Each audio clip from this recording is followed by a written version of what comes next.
और अब कुछ बात करेंगे मौसम के हवाले से। आवाम होशियार हो जाएं। मुल्क भर में शदीद बारिशों के एक और स्पेल की वार्निंग जारी कर दी गई।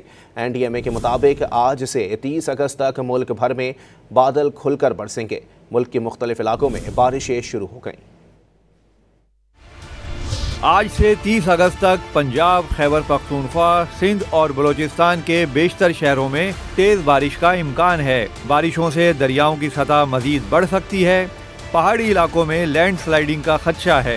कराची में बारिश का नया स्पेल 27 अगस्त को शुरू होने की पेशगोई की गई है। आज भी शहर में मतलाबर आलूद है। बूंदाबांदी से मौसम खुशगवार हो गया। इस्लामाबाद और दीगर इलाकों में भी बरसात के नए सिलसिले की एंट्री हो गई। उधर विहाड़ी में हालिया बारिशों के बाद दरियाए सतलुज में हैड इस्लाम के मकाम पर पानी की सतह बुलंद हो रही है। मुख्तलिफ आर्जी बंद टूटने से सैकड़ों एकड़ पर फसलें जेर आब आ गईं।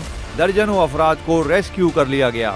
वजीर आला गिलगित बल्तिस्तान ने मुतासिरा इलाकों का दौरा करके मुतासरीन से मुलाकातें की। तर्जुमान गिलगित बल्तिस्तान हुकूमत ने कहा कि इंसानी जानें बचाने वाले चरवाहे को नकद इनाम दिया जाएगा।